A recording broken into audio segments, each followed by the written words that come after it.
One morning in Montana, the sun rose gently over the pine-lined hills, casting golden rays through the mist that lingered in the valley.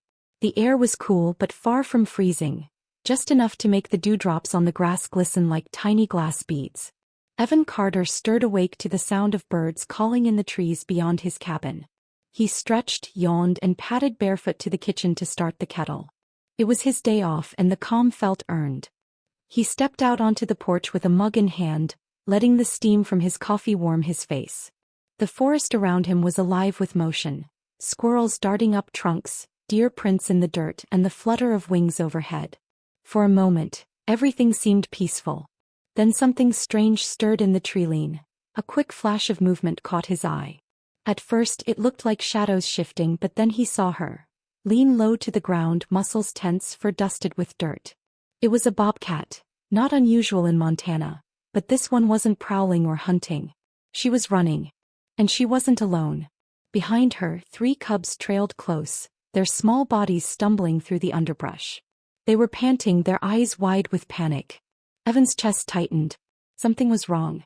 Then came the sound that turned his blood cold.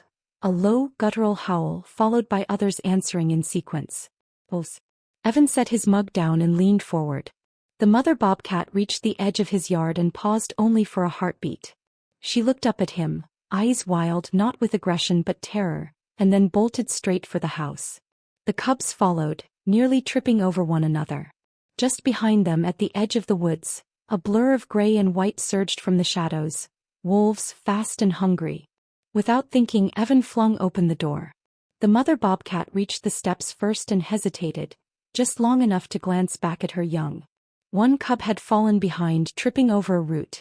The mother whirled around, sprinted back, grabbed the cub by the scruff and lunged forward again. Her powerful limbs moved in a blur of instinct and desperation. Evan stepped aside. She darted through the door. Her cubs tumbled in after her. He slammed it shut, heart pounding. Through the window he saw them, 6 wolves, large and lean, pacing the perimeter of his yard. They didn't approach the house directly but stayed near the treeline, watching, waiting. Their eyes glinted with cunning. Inside, the mother bobcat pressed herself against the far wall, her body wrapped protectively around the 3 cubs. They trembled against her belly, their breathing shallow and quick. Evan stepped back, holding his hands up to show he meant no harm. The mother's ears flattened and her tail twitched, but she didn't lunge. She didn't growl.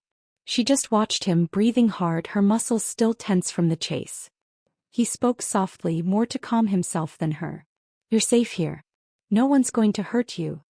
He moved slowly to the cabinet, pulling out a soft blanket. He spread it near the fireplace, then grabbed another. The bobcat didn't move at first, but when he retreated, she carefully nudged her cubs toward the warmth. One by one, the tiny creatures clambered over the fabric, their paws slipping on the hardwood floor. The mother followed, curling around them in a tight circle, still watching Evan. Her eyes were wild yet intelligent, never leaving his. It was as if she knew what she'd done, knew where she'd come for sanctuary. Evan crouched near the fireplace, tossing in logs and coaxing a flame to life. As the warmth spread, the cubs relaxed. One let out a soft chirping mew and pressed closer to its mother. Outside, the wolves continued to prowl.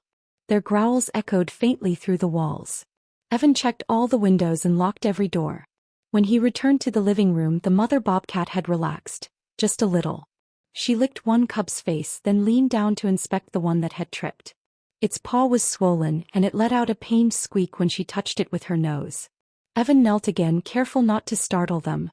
"I can help," he said quietly. She didn't move, but her gaze didn't sharpen either. He took that as permission. Slowly, he reached for a clean towel and a small first aid kit. He approached with deliberate caution, kneeling a safe distance away. The injured cub whimpered. Its eyes fluttered and it rolled awkwardly onto its side. Evan opened the kit and dipped the towel in warm water. He waited, gauging the mother's reaction. She remained tense but didn't interfere. Gently, he dabbed at the cub's paw, clearing away dried blood and bits of dirt. The injury wasn't severe. Maybe a twisted joint, possibly a sprain. He wrapped it loosely with gauze and secured it with medical tape, whispering reassurances as he worked. When he was done, the mother sniffed the bandage, then licked the cub's head. As the hours passed, the wolves eventually disappeared back into the forest. Their howls grew more distant. Evan didn't dare open the door again that day. He kept the fire stoked, brewed tea and sat nearby with a book, though he barely read a word. His eyes kept drifting to the Bobcat family and his mind reeled with questions. Why had she chosen his home? How did she know it was safe? As dusk approached, the cabin took on a soft orange glow. The cubs stirred from sleep, their tiny legs carrying them across the blanket. One padded toward Evan, sniffing the air. He remained still. The cub inched closer until it was within arm's reach. Then, sensing the mother's watchful gaze, it backed away and returned to her side. He smiled. Later, he brought a shallow bowl of water and a small dish of cooked chicken. The mother bobcat rose cautiously. She approached, sniffed the contents, then nudged the bowl closer to the cubs with her nose.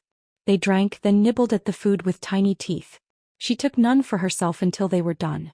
That night, Evan lay on the couch with a blanket over his legs, watching the embers glow. The mother bobcat lay curled near the fire, her eyes half closed, her body draped protectively around her young. Occasionally she'd lift her head to scan the room, then lower it again when all seemed calm. At some point in the early morning, a soft paw tapped his shoulder. He opened his eyes, groggy, to find the mother standing beside him. She didn't growl or hiss, just stood there. Her eyes were deep and still. Then she turned, walked to the door and looked back. He understood. The wolves were gone. Her cubs were stronger now. She was ready. Evan opened the door slowly. Morning light spilled in, and a breeze stirred the scent of pine and wildflowers from the rain the night before. The forest beyond shimmered, alive with sound, the distant call of a jay, the soft rustle of leaves shaking off dew. One by one the cubs toddled forward, stepping out into the yard. They moved with the confidence of young ones who had learned that the world, though harsh, could be kind. Their fur was thicker, their steps surer, their eyes brighter, full of the fire of survival. The mother remained at the threshold for a moment, her breath steady, watching her cubs explore the edge of the trees. Then she stepped closer to Evan. Her body moved with the grace of something that belonged to the wild, but her eyes held something more. Something ancient and knowing. She paused. And then she did something he'd never forget. She placed one paw gently on his foot. Looked up. Held his gaze. There was no sound. No words. But the meaning was unmistakable. Thank you.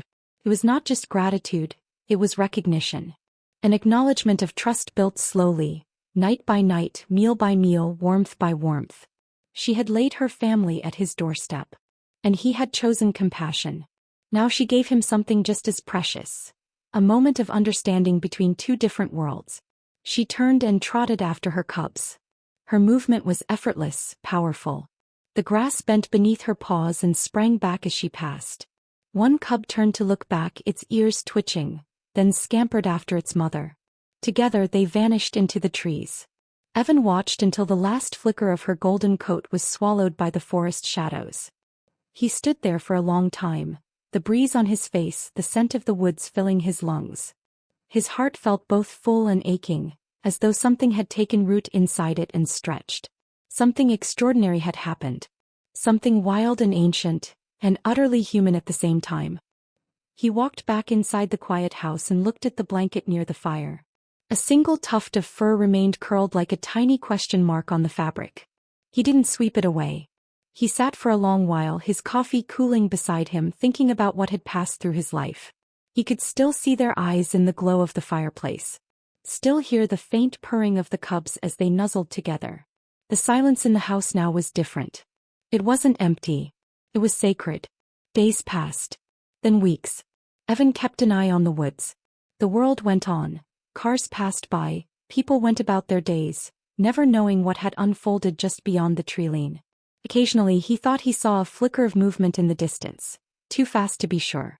But once while walking along the ridge he found tracks in the mud, small ones. Bobcat cubs. 2 sets. Maybe 3. He crouched and traced them with his fingers, smiling at the delicate impressions. Still out there. Still alive. That night he placed fresh water near the edge of the woods, just in case. Spring turned to summer.